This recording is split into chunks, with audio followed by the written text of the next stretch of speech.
अहम खबर कांकेर से नक्सलियों का शव लेकर वापस लौटे हैं कुछ जवान। मुठभेड़ में मारे गए 5 नक्सलियों का शव लेकर जवान लौटे हैं और बेटिया पहुंचना शुरू हो गया है। कल सुबह से ही लगातार ऑपरेशन जारी है। जवानों की सिर्फ एक टुकड़ी वापस लौटी है। रुक रुक कर अब भी फायरिंग जारी है। एसपी IK एलिसेला ने इसकी पुष्टि की। NDTV के पास जवानों का एक्सक्लूसिव वीडियो भी आया है, आपको तस्वीरें भी दिखाते हैं। बहरहाल ये बड़ी खबर आपको बता दें, एसपी IK एलिसेला ने इस मामले की पुष्टि की है और आप देखिए ये एक्सक्लूसिव तस्वीरें आपको दिखा रहे हैं। मुठभेड़ के बाद जवान वापस लौटते हुए आपको यहाँ पर नजर आएंगे। कल से ही मुठभेड़ जारी है। अब तक 5 नक्सलियों का खात्मा, 5 नक्सलियों के शव यहाँ पर लाए गए हैं और काफ़ी ये जो इलाका है वो काफ़ी जो है अंदर का इलाका है और इस वजह से यहाँ पर एक्शन की पूरी प्लानिंग और उसके बाद यहाँ पर एक्शन लेते हुए हमारे जवान नजर आ रहे हैं। 5 नक्सलियों का अब तक खात्मा हुआ है। जवानों की सिर्फ एक टुकड़ी वापस लौटी है। सहयोगी नीरज तिवारी हमारे साथ जुड़ गए हैं। नीरज, बताएं क्या है अपडेट और किस तरीके से यहाँ पर अब जानकारी निकल कर सामने आई है, क्योंकि लगातार हम घंटे दर घंटे अपडेट ले रहे हैं, तो आपसे ये समझना चाहेंगे कि अभी वहां पर क्या कुछ हालात है। अभी के हालात ये हैं अमृत की जवान जो हैं अब लौट आए हैं। उसमें BSF और DRG के जवान हैं, जो कि एक टुकड़ी है, क्योंकि आधे से ज्यादा टुकड़ी अभी भी उसी जंगली इलाके में है। जो मारे गए माओवादी हैं उनके शवों को लेकर जवान वापस लौटे हैं और वो जो शव है छोटे बेटिया से अब कांकेर लाए जा रहे हैं। लगभग 2 घंटे का वक्त लगेगा इस इलाके से यहाँ से निकलते हुए वो जिला मुख्यालय कांकेर पहुंचेंगे, जहां मरचूरी पे तमाम तैयारियां पूरी कर ली गई हैं। मरचूरी में सभी मारे गए माओवादियों के 5 शवों को रखा जाएगा।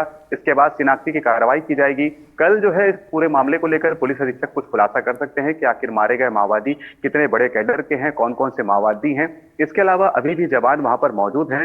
हो सकता है कि रात्रि में इस दौरान यहाँ पर कोई मुठभेड़ की घटना सामने आए, ये तो फिलहाल वक्त बताएगा। लेकिन जिस तरह से कल रात को 3 बजे के आसपास मुठभेड़ की घटना सामने आई थी, तो हो सकता है कि आज भी जब जवान वहां पर मौजूद हैं तो नक्सली क्रॉस फायरिंग कर सकते हैं, जवानों पर फायरिंग कर सकते हैं और किसी न किसी से कुछ घटना को अंजाम देने की कोशिश कर सकते हैं। लेकिन जवान मुस्तैद हैं, क्योंकि जवान बीते 3 दिनों से 3 रातों से बोल सकते हैं, क्योंकि 15 तारीख के उन्होंने रात को यहां से उस इलाके में घुसा था, तो लगभग 3 रातों से जवान उसी बीहड़ उसी माड़ के जंगल में अभी भी मौजूद हैं। बिल्कुल नीरज, यहाँ पर अगर हम समझना चाहें, आपकी बात हुई एसपी से, उन्होंने क्या कुछ इस मामले को लेकर कहा है और किस तरीके से ये आगे अभी और जारी रह सकता है?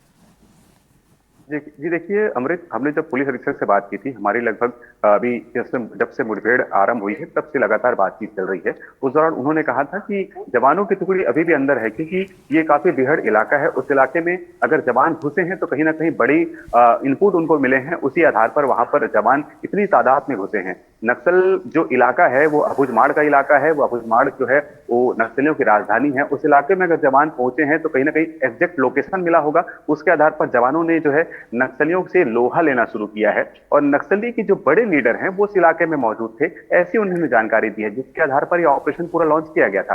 तमाम जवानों को पहले ब्रीफ किया गया। हमने अपने वीडियो देखा था कि जवानों को किस तरह से उस जंगल में जाना है, क्योंकि नक्सली उस जंगल से बेशक वाकिफ रहते हैं। उन्हें एक एक चीजों की जानकारी रहती है कि किस इलाके से ये आ सकते हैं, किस इलाके से नहीं। वो हो सकता है कि रास्ते में कहीं IED बम प्लांट कर रखा हो, उनके आसपास पहुंचने के लिए उन्होंने कुछ प्लान तैयार कर रखा हो, इसलिए किसी भी तरह के ट्रैप में ना फंसे, इसके लिए उन्होंने पूरी तैयारी की है और पूरी तैयारी के तहत वो अभी भी उसी जवान जो है उसी जंगल में मौजूद हैं। नक्सलियों को अभी भी घेरे हुए हैं। कुछ भी हो सकती है, मुठभेड़ की खबरें भी सामने आ सकती है। हो सकता है कि कोई और माओवादी भी इस मुठभेड़ में मारा जाए, तो ये बड़ी खबर हुई। बिल्कुल नीरज, ये ऑपरेशन प्लान्ड ऑपरेशन है और बाकी के जो ऑपरेशन है उससे अलग है। किस तरीके से अलग है, जरा दर्शकों को बताएं। जी देखिए, अलग इसलिए कह सकते हैं क्योंकि पहली दफा ऐसा है कि कांकेर जिले ही नहीं, इसमें दूसरे राज्य की, यानी कि छत्तीसगढ़ नहीं, दूसरे राज्य महाराष्ट्र की C-16 फोर्स भी हिस्सा ले रही है। महाराष्ट्र में इस दौरान जो है चुनाव चल रहे हैं, तो ये नहीं चाहेगा, महाराष्ट्र की पुलिस ये नहीं चाहेगी कि किसी प्रकार से चुनाव में खलल पैदा हो। तो महाराष्ट्र की जो सीमावर्ती इलाके हैं, उस इलाकों में C-16 के जवान तैनात हैं, जो कि उस इलाके से पूरे इलाके को घेराबंदी करके रखे हैं, ताकि जो मुठभेड़ चल रही है, मुठभेड़ के दौरान माओवादी दूसरे राज्य में प्रवेश ना करें। इसलिए महाराष्ट्र के C-16 फोर्स ने उस इलाके को पूरी तरीके से घेर रखा है।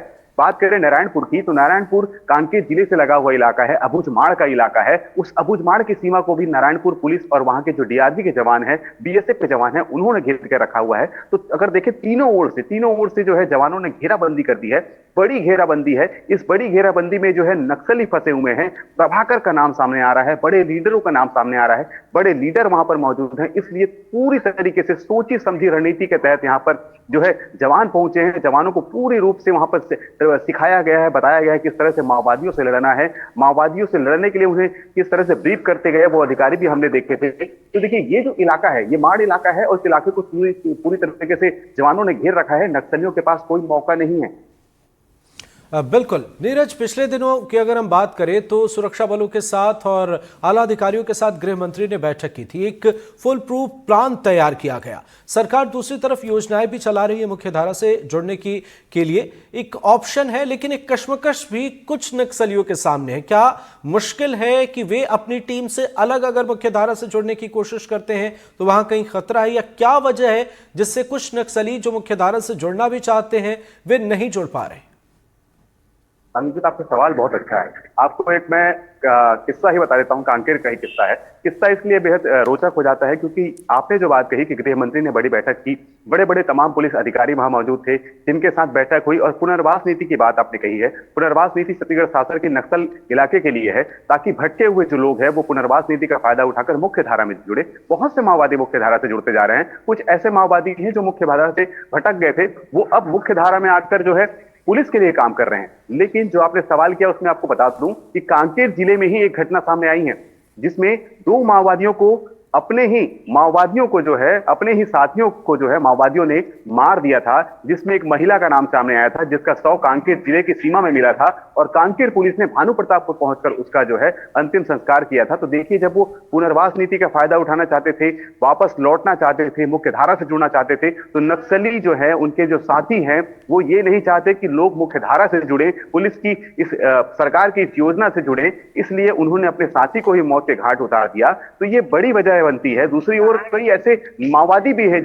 जो मुख्य धारा में लौटना चाहते हैं, वो पुलिस से संपर्क कर रहे हैं, बीएसएफ के अधिकारियों से संपर्क करते हैं, और बीएसएफ और पुलिस से संपर्क कर मुख्यालय पहुंचते हैं और आत्मसमर्पण की इस योजना का फायदा उठाते हैं। तो कहीं ना कहीं सरकार की बहुत अच्छी योजना है। सरकार की मंशा भी यही है कि भटके हुए लोग वापस लौटे। लेकिन जिस तरह से नक्सली कर रहे हैं, नक्सली गोली बरसा रहे हैं जवानों पर, तो जवान भी जवाबी कार्रवाई कर रहे हैं और उसमें माओवादी मारे जा रहे हैं। एनडीटीवी भी अपील करेगा कि जो भटके हुए लोग हैं वो मुख्य धारा से जरूर जुड़े, क्योंकि सरकार की पुनर्वास नीति का फायदा उठा सकते हैं।